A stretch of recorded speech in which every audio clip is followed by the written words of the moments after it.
Okay, West Windsor is one of the hottest, most in-demand towns in New Jersey.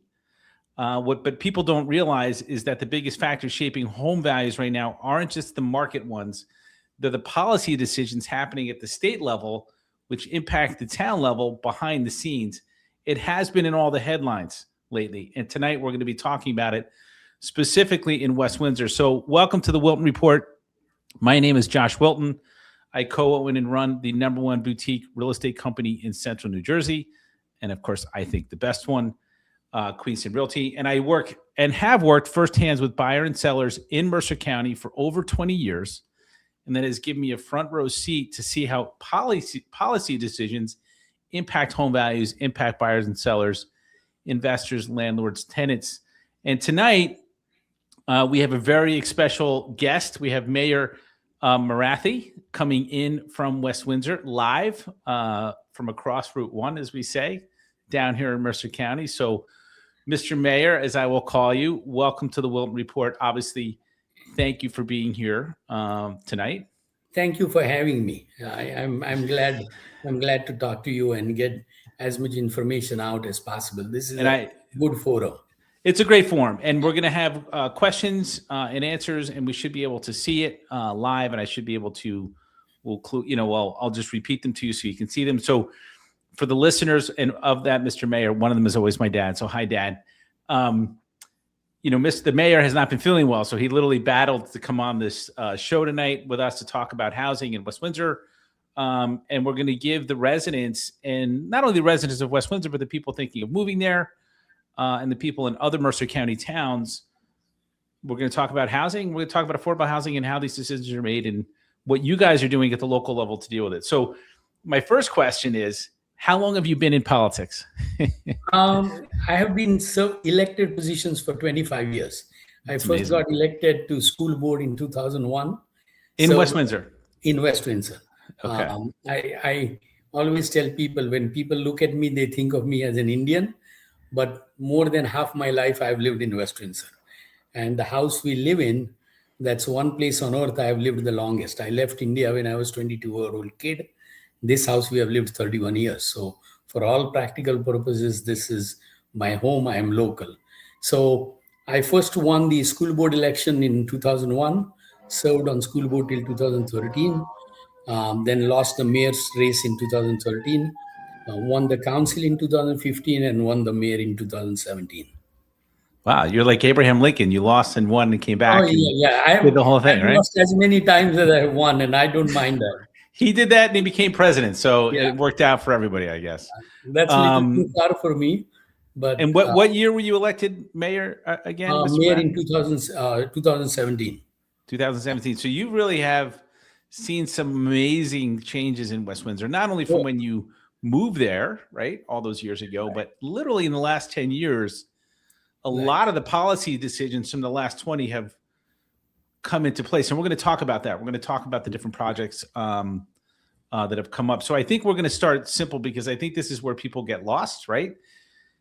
Talk to us about the type of government that West Windsor has, right? Okay. What's the relationship between the mayor, the council, who calls the shot, who's make the decision? Okay. Let's start there. Because most people don't know, including myself. Yeah, most people don't know that the New Jersey allows several forms of government, and each town chose their own. So in 1993, just a year before I moved here, the residents of West Windsor had a referendum and changed the government from the council form of government into a Faulkner Act mayor council form of government. So it's called a strong mayor weak council form of government, and council members will tell you I'm sometimes too strong, but the mayor gets to make a recommendation to the council and the council has to approve it. So it's something similar to president and Congress. I mean, I can't get anything done unless they vote for it, and they can't force me to do anything. So it's a symbiotic relationship. And we had Mayor Frieda on from Princeton. I think they have the weak mayor form, right? The council does it and he votes in case of a tie. Right. You guys are a little bit opposite, where you take more of a lead. I think residents typically misunderstand their own form of government. I think the state government and the federal government get a lot of play? Yeah, because they are see, here each town has a different government. See, I don't have a vote at the council. I can only advocate and I can argue, but I don't, if it's a tie, it's a tie. I mean, that means it doesn't pass. I don't get a tiebreaker vote at the council meeting. So just for the residents that are watching or the future residents that are moving to West Windsor, and there are a lot of them out there, how does something get passed in West Windsor? How does something become, passed by the council, a law? Okay, so what usually happens is I make a recommendation. Before I make a recommendation, now there are different kinds of things, right? For example, if you want to pass an ordinance, we do have a discussion with the council as to this is what I'm trying to do, and what do you think about it? They give their feedback. Then I send them a draft ordinance. They give a feedback on that draft ordinance. Then the ordinance is introduced at a council meeting, and everybody has time to comment on it. They can't introduce and vote at the same time. Then it's a very public process, and then people can come and tell the council they like it, they don't like it, why they don't like it. They can urge the council don't vote for it, or urge the council to vote for it. And then once the council approves it and I sign it, it becomes law in 20 days. So that's how ordinances get done. Got it. For projects, I present a budget. The budget has various projects. We're going to talk about taxes. So Yeah. what I want you to do, again, for both residents and people who live in other towns in Mercer County, different parts of the state, my dad at the shore, for every $1,000 that gets collected in taxes as part of the property taxes, what percentage does West Windsor actually keep? If you collect what percentage goes to the Board of Ed and what goes to the county? Right. If you pay $1,000 in taxes, I get only $140. And by the way, the mayor does not get that personally. Right. Mayor gets 100% of the blame, but only 14% of the taxes. Right? So we have 14% of municipal taxes, 1% of open space tax. The county taxes are 25%, and the school taxes are 57%. So majority of taxes are school taxes, and county. There was a time when county and township taxes were roughly equal, around 12-13%. Now county taxes have gone up significantly over the last 10-15 years. So I get to keep only $140 out of 1,000. And people keep saying, oh, I pay $20,000 in taxes. And I say, I don't get that. You only pay me $2,800. And you get all the services that the municipal government offers in that $2,800. I'd like to do an episode with you and every mayor in Mercer County and talk about the impact that the county has on our tax system, which is a whole different topic for a whole different day. It's gotten whatever. We're not even going to go there because we'll get all worked up. But I think a lot of people look at it and they say, oh my God, $20,000. What's West Windsor doing with the money? And you're literally saying you get about 10 to 15% of that. The rest goes to the county, and the state, and the school board. And 57% of the money in West Windsor is going to the schools. School district, correct. Okay. That's the largest tax burden. That's by far. And it's always been large, and people don't understand it. That's because of the way New Jersey funds education. I mean, majority of it comes from local taxpayers. Right. And that's the unfortunate part. And I would say they're doing a pretty good job. The average SAT scores for the West Windsor schools, 1,400. So I'd say that they're getting their money's worth. Yeah. Yeah, but we are considered a rich town, so we don't get much state aid. Right. We're glossing over the budget part. I just we'll get to the housing part, but I think it's important to kind of step through everything. So is there anything that the town can do to manage expenses, or are trying to do to manage expenses better? You don't keep a lot of what gets collected. I know you collect it and distribute it. Right. But are there things that you guys are doing to control costs and keep costs? I mean, if you look at the taxes since I became mayor in 2017, number of years we had no tax increase, right? This year, unfortunately, we have a 3.1 cent tax increase, but almost all of it is consumed by the increase in healthcare costs.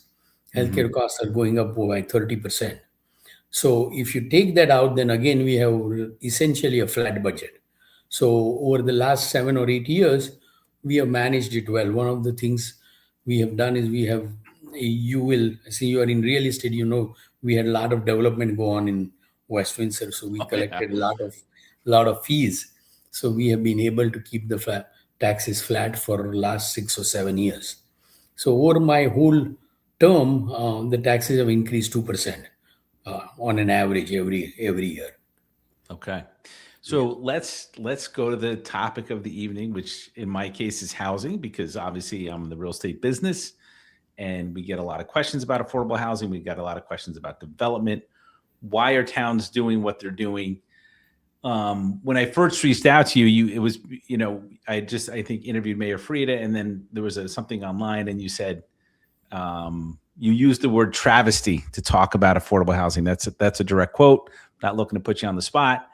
Why don't you educate viewers about the process that the state enacted, right? And we can go back to Mount Laurel quickly and kind of to 2024's new law, and then we'll get into the impact on the town. So why don't you just explain to people that this is a state level decision-making process? Oh, absolutely. It's not even a state level. I mean, calling it travesty is being very generous. We are live, so otherwise I'll have much. We are live, yes. I don't want to get banned from YouTube. It's essentially being driven by Fair Share Housing Center and the judges and the developers. So they don't even follow the law.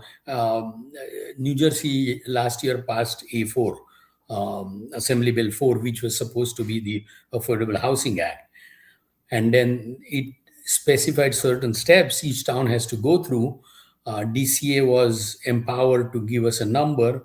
DCA made a lot of mistakes. We corrected the mistakes. Just for clarity, what the mayor's talking about is the state said you guys had a much higher obligation for housing than even what you've settled for. Do you remember what the original number was? The state said you guys were on the original number was like 661. 661. That's exactly 661. Right. And you ended up at 480. We ended up at 480, but according to us, our number should have been somewhere in 200s based on the 255. Yeah, if you use the rules that this A4 specifies, right? But the way the process worked is that they essentially appointed 6 judges to hear cases for throughout all the state. Throughout the state. The judges didn't have time because each judge was probably responsible for 40 towns. And the judges didn't care what the law was. They just wanted to get the cases settled. So the Fair Share Housing Center, with encouragement from the developers, just forced towns to accept a situation, because essentially we were told if you don't accept 480, we will give you 661. So, I mean, 480 is better than 661. Let's talk about what happens, right? So what the mayor's saying is that the state said, look, West Windsor, you guys are on the hook for 660 affordable housing units based on your open land, based on your density, based on your ability to have transportation. There's 4 or 5 major factors that play into how the state comes up with the number. You guys, I would say, objected, and I don't mean that in a negative way, and you negotiated the 660 down to 480. Explain to the residents of West Windsor who are upset or why is this happening, what would have happened to West Windsor had you guys not accepted 480? Oh, if we had not accepted the developer, right? Correct. If we had not accepted 480, the judge would have assigned 661 to us. And then the thing people need to understand is I don't have a choice. I have to show the court where I'm going to build 661 homes. And every developer in town thinks their property is the prettiest. That's the best site to build housing. Right? I mean, we are kind of our worst, are consistent, right? Yeah, I mean, we are kind of our worst enemy because you can sell in West Windsor. Every builder wants to build in West Windsor. That's why in round 3 and round 4, we got the highest number. Not because we don't have affordable housing, simply because the builders feel they can build here, sell housing, and make money. So they always have West Windsor in their crosshairs, demanding that we build more and more. You should lower those SAT scores a little bit. Maybe if the SAT scores were 1,000. Yeah. Then yeah. But that, it is symbiotic, right? You guys have done a great job with the schools. Schools are producing great results. People want to move there. Builders realize that. But what the mayor is saying is that had they not accepted the 480, they would have been subject to builders' remedy lawsuits, which would have taken the control of this whole process out of any elected official's hands in West Windsor. Is that a fair statement? Right. Yeah, absolutely. Then a builder can petition the court saying that, oh, the town is not building 661 or 480. You let me build and I will build affordable housing in that area. And that is worse for residents because then the township loses all control. Essentially, control. the court will tell us that, okay, you will do this. And that's And sad. I talk about, I don't know if you've been following what's happening in Milburn, but I do talk about that a lot on the podcast. Milburn fought it. And then the state was like, we're done. And then they said, we're appointing a special master. The town has no say. The special master is in control of the whole thing. And it's become a mess. So what the mayor and the council basically did, and please correct me if I'm wrong, Mr. Mayor, is you compromised to keep local control. Is that a fair statement? Absolutely. I mean, we tried to do the best we can for the residents of West Windsor. I mean, that's my job. I mean, I always tell people that, look, you not as an elected official have an option to say, don't do anything, right? I, as a mayor, don't have that option. I have to choose. I have to follow state law. And when the state tells me that you will build 480, I have to come up with sites where I can reasonably show the court that, okay, this is how we are going to reach the 480 number. And then the court says, okay, we accept that. And then periodically I have to give the state a report saying that, okay, this is the progress that we have made. Right. And West Windsor is one of the most progressive towns in that. Even in third round, when we went to court, we had all the ordinances done, all the plans done. And even in fourth round, we have all the ordinances done. Most of the plans are done. So we are very proactive. We don't drag our feet or we don't try to discourage people from building houses. And we also have one of the highest affordable housing ratio. It's 25%. So for every one affordable house, the builder can build 3 regular price houses. So we also have one of the highest ratio of affordable to regular priced houses. So right now, right, West Windsor, and I'll use the words, is on the hook for 480 affordable houses. Right. And I know West Windsor, Princeton, every town has a choice. They can go back to the taxpayer and say, look, we're going to fund this completely and we're going to build 480, but you, the taxpayer, are going to pay it. Period. Right. Or you say, we're going to do a 3-for-1 ratio. Builders are going to build units. We're going to get 1 affordable housing for every 3 built. So the prognosis for West Windsor is that there's now 1,600 units coming to the town. Is that a fair statement? Yeah, roughly 1,600. I mean, it's a little more complicated because we do get some credit because we are converting a office building. I mean, you almost need a PhD to understand all this. I talk about this every week, and I have to say, like, I call it the armchair class, right? Meaning you, Mayor Frieda, the mayor of Ewing, all these folks who are working so hard in the councils and everything, you're on the front lines and like you're dealing with this week in and week out. And we're going to talk about your schedule before we end. And we hear about it and we don't like it. And we just go, oh my God, these people don't know what they're doing. Yeah, exactly. Yeah. Right? It's like, you're like, where have you been for the past 10 years? We're dealing with this. And when I call the people to email the legislature, call the legislation where A4 was being considered, not too many people do that. And I say that's the time to control. Then whatever follows, don't complain because I am forced to do that. And if I don't do that, as you said, the results would be much worse. Much worse. You lose complete control, right? Like Toll Brothers would be the mayor and the town council. Oh, absolutely. And everybody wants to build here because they can sell the houses and make money. And people want to live there, right? West Windsor is, as I've talked about on the podcast many times, I think it's one of the most fascinating towns in our market area. So there's Princeton Junction, which people get confused at, that it's part of West Windsor. There's West Windsor. There's Dutch Neck. And it's funny. I just drove through Dutch Neck this past weekend with customers. You always forget how beautiful it is. Oh, it Because you're is. so Yeah, I used mean, to being the train station, the old right. village. It's such a diverse, amazing Yeah. community, right? Yeah, it had 6 or 7 villages, and we are known Princeton Junction only because of the train station, The train station, only yeah, train station. That and name because is it connects Princeton to Junction, Midtown Direct, right? But right? there's And such there's so many interesting, beautiful parts of the township. So, at least from when I was doing research to talk to you tonight, it seems like both yourself and the council are looking to preserve the single family home feel of West Windsor, right? That people have come to know. right, And a lot of this development is going to be immediately around the train station right. or on the Route 1 corridor on the far south side of the township. And it seems like that middle core that you and the council worked very hard to preserve. Is that a Oh, fair assessment of? absolutely. See, one of the things that happened between round three and round four, in round three, we are required to build roughly 6 units to an acre. If 1 acre was available in your town, you were required to build six. In this round, again, one of the ways that was never intended by A4, the judges simply came up with this. We were told the density would be based on the closest multifamily development. So Right. unfortunately, everybody is building multifamily homes now. Nobody is. I don't even remember last time a single family development happened in West Windsor. Everybody wants to build multifamily homes. So in this round, our density is 14 or 15 per acre. So Yeah. that's Double, again like an incredible number.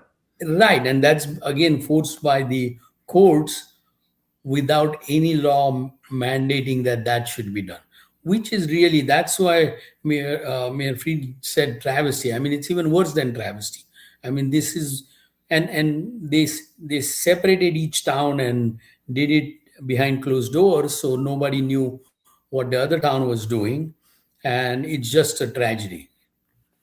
Yeah. So what would you say, like the town has a lot, you guys have a lot of responsibility, right? You have a financial responsibility. I think you have a social responsibility. You have a responsibility to preserve the history of the town and pass it forward to the next generation. Right. I understand you're positioning the development of the town. I'll say on the outskirts and then obviously around the train station. I will tell you from the perspective of like development, I think things should happen around train stations. Just it seems pretty logical. I drove Right. through Somerville the other day, and you know where there's development? It's literally right on the train station. It's It's almost like part of the old train station was redeveloped into condos or apartments or whatever. So it makes a lot of sense. What do you feel about the new shopping district that's going in as part of the development around the train station? Is it something you're in favor of? You're not in favor of? yeah, no, we are in favor of. Actually, that development was approved in 2007, Yep. before the financial crisis hit. And I, I don't know what's the problem with that development, but in 2007, nothing got built. And then in 2018, when I became mayor, I took over. We negotiated the retail portion down because they said it was originally, I think, 70,000 square feet. And they said there's no way we can sell 70,000 square feet. So we did do it, reduce that to, I believe, 29,000 square feet, increase the percentage of affordable housing from 12.5 to 16.5%. And we were supposed to get a very fancy high end hotel in there. And then COVID hit. So that site has gone through so many changes. But the hotel's back on track, from what I understand. No, Correct? there's no hotel now. Hotel Oh, is it's up. not. It's not back Yeah, on track. right. Okay. No, it's So the not back last in. article I read is that it was still in the mix. No, no, no. They couldn't find Okay. anybody after COVID. So they came back to us and we are allowing an assisted living facility in that place. Okay. So somehow every time we agreed to a plan and the plan, and I was very excited about the hotel and other things. It would have been very nice. But then I don't control destiny. Yeah, you don't So control COVID, right? Like, yeah. So or the financial meltdown of oh, 2008, absolutely, whatever. absolutely. And COVID happened and that got changed. I mean, we have probably changed that plan at least 5 or 6 times since I became mayor. And I hope everyone heard what the mayor just said, that the plan for the development around the train station was in 2007. And I took the train recently to New York, and I was looking out over all the development right near the train station. I literally said, like, I said out loud to the person I was with, what took them so long to build this housing here? It makes sense here, you know? Right. And the retail district going in there, it makes sense because people are going to get off the train. They're going to go to their house. They're going to go shopping and go to a restaurant, you know, whatever the case may be. But I understand residents are like, when does it end? Right? Yes, like, yes, when is that? absolutely. And my answer to them is, look, I'm doing what I'm legally required to do. I mean, I know we are getting crowded. There's too much traffic. I mean, I moved here in '94. I always tell, my wife used to work in Lawrenceville. When we moved here, it took her 12 minutes to get to work. When she retired in 2018, on a good day, it would take her an hour to get back on a good day. Yeah, it can be And a little hairy down there. She now. tried every path, so she knew every path possible from Lawrenceville to West Windsor. So, I mean, especially if she's on like the north side of Lawrenceville, on the other side of she worked along 206. So yeah. she tried going south, taking 295, taking Province Line Road. She tried every possible way, but on a good day, it was an hour. I say it is what it is. Like, it is what it is. Yeah, we wanted to move here, so many other people thought it was a good idea to move here too. So what can you do? That's the reality. You started a trend. So one of the questions I was asked to ask you by a resident of West Windsor is 1,600 development units sounds like a lot, right? And the immediate fear is what's the impact on the schools going to be? What's the impact on the schools going to be? Because the train station and the schools in West Windsor there's like, you know, there's the almighty, and then there's the train station and the schools in West Windsor, right? Right. So what is the plan doing? The town you're doing, I know you're not a member of the Board of Ed, but like yourself, the Board of Ed and the council, what are you doing to manage this level of change? Right. See, we worked very closely with the school district, and they have been very proactive. So, for example, in round 3, we had told them, and we have, they have certain formulas, like a single family home will, on an average, generate 1.4 kids. An apartment may generate 0.5 to 0.7 kids. So, based on the type of housing, they have an estimate of how many kids will come from that development. So, in round 3, we had told them that, look, this is the type of housing, and this is where it's coming. So at that time, they proactively did a referendum and added to the school. So right now, the school has enough capacity to accommodate everybody that definitely comes in round 3, but most probably more than everything that will come in round 4.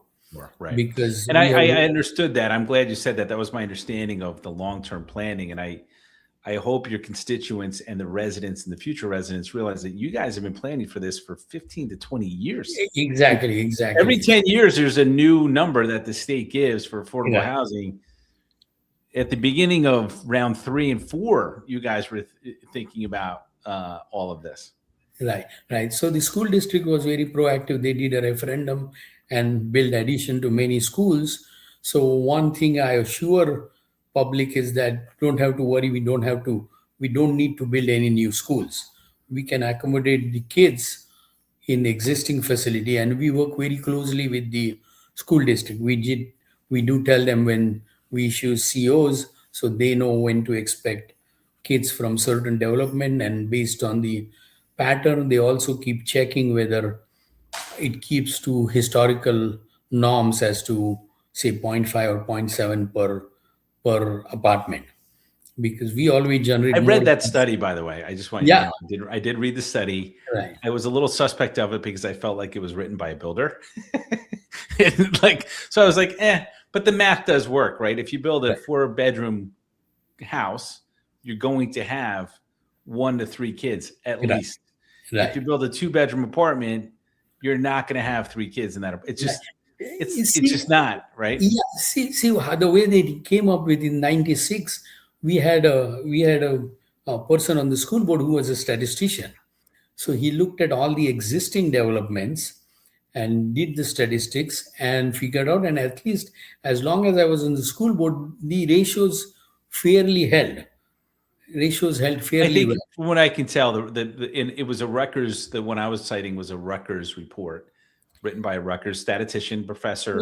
Oh, the Um, Rutgers is because the builders always cite Rutgers study and right. say they will not generate That's that why I was a many. little suspect of it. Oh yeah. And we tell them throw Rutgers out. Rutgers doesn't mean anything. West But Windsor it's has a about the same math. It's if the bigger the house you build, the probability of more kids correct. goes up. Abs- So Absolutely. I know part of your strategy was to, I don't want to say minimize the size of housing being built, but minimize the overall long-term impact on the schools. Is that a fair statement? Right. And people want to move here for the schools. I mean, a lot of parents will move here in high school, so their kid gets a high school degree from West Windsor Plainsboro. So we see a jump in inbound students at high school many Mhm. times because they Yep. want the degree from West Windsor Plainsboro. So our demographic works little differently than all over the state. So you can't just take a state averages and tell us that okay, this is what the average is, and we keep telling them no, we are a different animal. Yeah. People look, I am on the front lines of it. I said that at the beginning of the broadcast. I say it every week. I've been doing this for 20 years. I've seen how, pricing in schools and reports and statistics and all these little nuances change the consumer's behavior. It's, the Montgomery Township School District, their school scores have gone up, I would say, significantly in the last 5 years. And it was kind of like people just went like this. And they all of a sudden, Montgomery became one of the hottest municipalities in the state as a direct correlation of the school scores, right? And sometimes I say that and people they get angry at me for saying like, no. People move there for the schools and it See, becomes this whole, that, it that's becomes a whole political debate. I'm like, no, like no, but really. that is true. That's a positive feedback loop, right? See, when we moved here in 94, we were building almost 300, 400 kids to the school system every year, right? I still remember going, when I got elected as school board, my first meeting, somebody said, oh, my school district is 300 kids. And I was thinking, oh, we absorb your school district every year. Right. Because we were building so many houses and people were coming here because they cared about schools. So then the scores go up and then other people say, oh, this looks like a good school district. I want to move there. And then the scores go up more. And it's a feedback loop. It's just a human nature. I mean, you want to go where You it's want the best best for for your your family. kids at the end of the day. Absolutely. Best for your Yeah. family. And 100%. when you emphasize education, you're going to make sure your kids do well in school. Yeah. That is a major draw to Right. all of Mercer County. I mean, Mercer County is, I think, it really, if anything, New Jersey is renowned for its schools. Mercer County, I think, has some of the most exceptional schools in the state. So what's next for West Windsor, Mr. Mayor? What's next? Are there any big capital projects or any big infrastructure projects that are coming as a result of this development? See, I mean, we still haven't approved any plans for round 4. We just approved the number. They had their plans ready when we went to the court. We did submit the plans that's the locations we are building, and that's how much housing they are building. Now they will engineer their plans and come to the planning board to get approval. That's on the housing side. In last 7-8 years since I became mayor, we did do a lot of commercial projects. I mean, the biggest being Princeton University. Princeton University, now they have slowed down again because of the money problems, but they were building like crazy and building very fast. So in first 7-8 years, they grew. We do have a lot of road projects going on. One of the things people say is, oh, the roads are bad and people drive very fast. And I keep saying, we can police that, but it has to come from you. I mean, I can't have police around every time. It has to come from you. It's your community. You're driving, your kids are playing on the road. So you drive as if you're driving in your own neighborhood. But we are working with the county to improve 571 between Cranberry Road and High School South. So that road is currently a mess because it was built many, many years ago. And that project has been on the planning board. It was not built for today's version of West No, Windsor. not built for Or today's. even Cranberry, right? Cranberry's developing as well. So that project has been approved probably 15, 16 years ago. So finally, I hope this summer it will start moving. It will become a much narrower road, one lane each way with a turning lane in the middle. There'll be bike lanes and sidewalks on each side, calm the traffic down and do that. We are doing a lot of road improvements at the intersection of 𝐂𝐎𝐍𝐶 and North Coast Road. There will be a traffic circle that the county is putting in. We are looking potentially at a circle at Village Road and Baxter. At least you guys are getting some money back from the county. That's pretty good. Yeah, I mean the people complain. One of the complaint is they drive very fast. So circles slow traffic down. Yes, they do. You do that and they say, oh, but it slows me down. But I thought that's what you wanted, that people were driving too fast. So from safety point of view, that's what we are doing. And we always try to, whenever we redo the road, we try to add bike lanes and crosswalks and flashing beacon every time a road is done. So there are a lot of these road projects coming up in next 2-3 years, along with the housing project that's going to keep the engineering staff fairly busy. Yeah, fairly busy is an understatement. Yeah. So couple questions for you. If you had to pick your favorite restaurant in West Windsor that everybody that come to town No, don't ask me that. All right, your top two. Your top two. That's like asking who is my favorite child. Listen, you are live. I don't know if you want to answer that question, but if you said the top three restaurants in West Windsor. West Windsor has, one of the complaints when I got mayor was, oh, we don't have any fancy restaurant. So we got ADVs now, and then we are getting the Brazilian steakhouse across the street sometime this year in 2026. And then we have a lot of good restaurants. And usually my wife chooses where we eat. You're a smart man, Mr. Mayor. You avoided that question like a professional. That was very good. No, so, that's a proper question for her. So I want you to share before we kind of wrap up. I think we as the armchair politicians, as I call us in the non-elected class, right?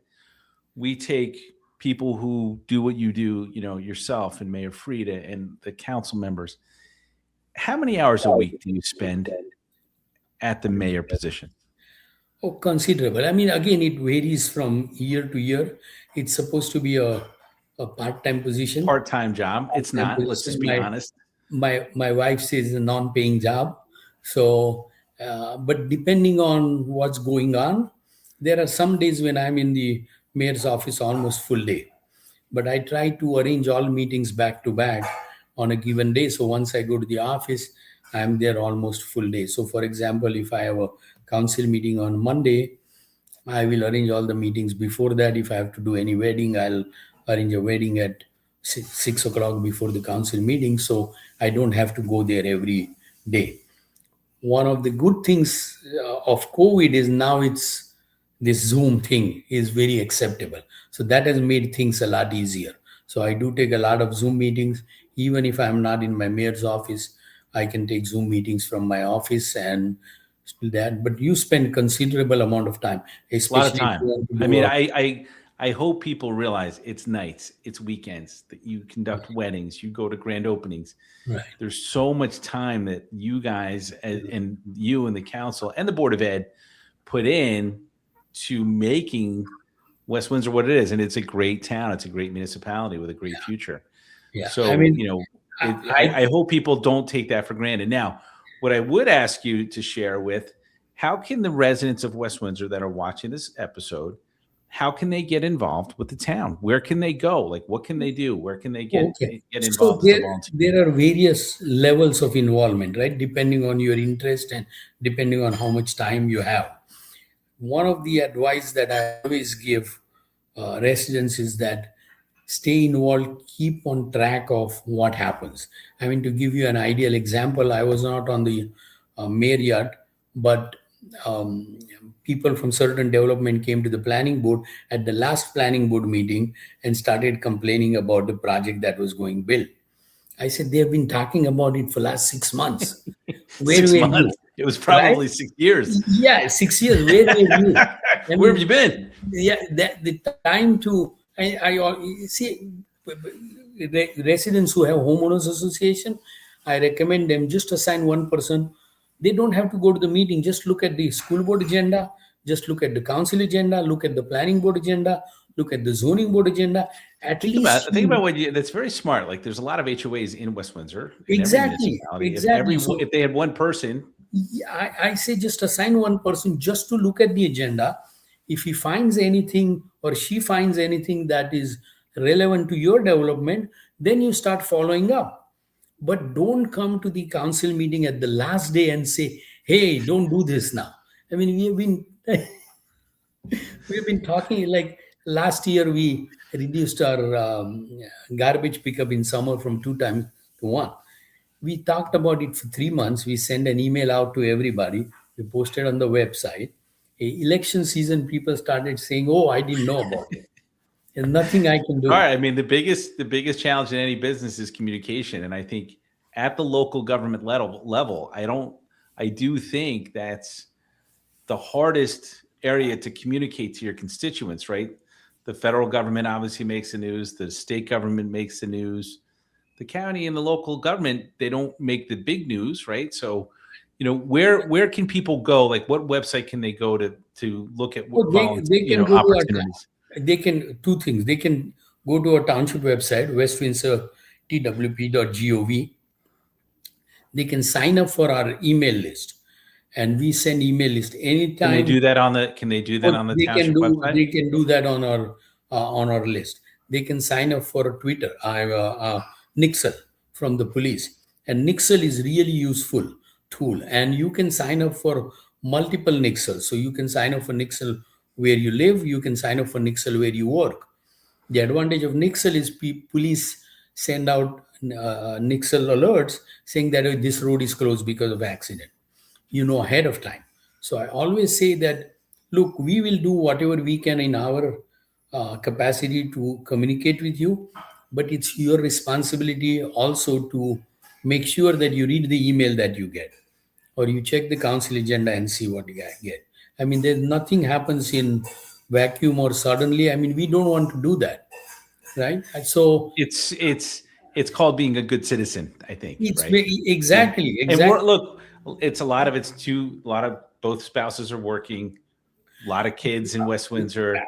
I have ballet. I have to go to the 𝐂𝐎𝐍𝐶's. I have to get to Trader Joe's. By the time I get home, the last thing a regular citizen's thinking is, "Oh, you know what I'm going to do tonight? I'm going to go to the town council meeting." No, and I've been there. So I have 4 kids. So I have been there. I know people are very busy in today's world, right? But that's why homeowners association is ideal. And Smart. now, Yeah, I think it's a great idea. it's so much easier. I mean, there are WhatsApp group for each homeowners association. There's so many WhatsApp group. There's social media. So if you want information, it's not easy. It's not difficult to find it, right? It's just that people don't pay attention or don't realize that it affects them. And then on the last second, they come and say, "Oh, how come I didn't know? It's my fault, the mayor's fault." Right. How could you do that, So Mr. Mayor? that is very frustrating sometimes that Yeah. you make every effort to communicate and you sign up for our email blast and you definitely will get. Now I can read it to you. You have to read it yourself. But if you read it, you will know what's going on in town, And they right? just go to the township website and they can sign up They for that. can go to the township website and sign up. We send out council agendas, planning board agenda, zoning board agenda. All you have to do is open up and see and says, nothing of this affects me, perfectly fine. But if something affects you, then you can look further, you can ask questions. And I'm one of the most easily available mayors. I mean, I am on Facebook all the You're time. great. I know. We Yeah. connected immediately on So, Facebook, I and mean, I appreciate that. one of elections, my opponent derogatively called me Facebook mayor, and I said that I take that as compliment. I mean, I'm available all the time, Right. and if you ask me questions, I always tell people, if you ask me questions, you will get an answer. You may not like the answer, but you will get an answer. I mean, I have nothing to hide.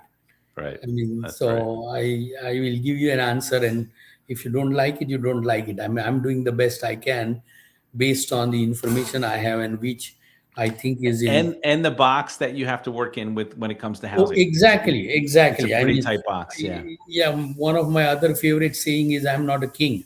I wish I was a king. I'm not a king.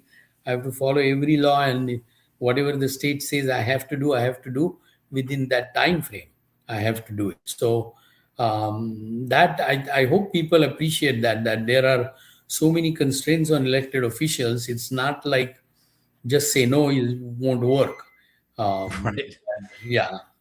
Right. So, All right. Well, I will leave you to that, Mr. Mayor. I do sincerely thank you. I know you have not been feeling well, so I thank you for rallying to come on tonight's show. And again, if residents of West Windsor or future residents of West Windsor are watching this, I want you to take away a few things. The elected officials in every municipality work very hard at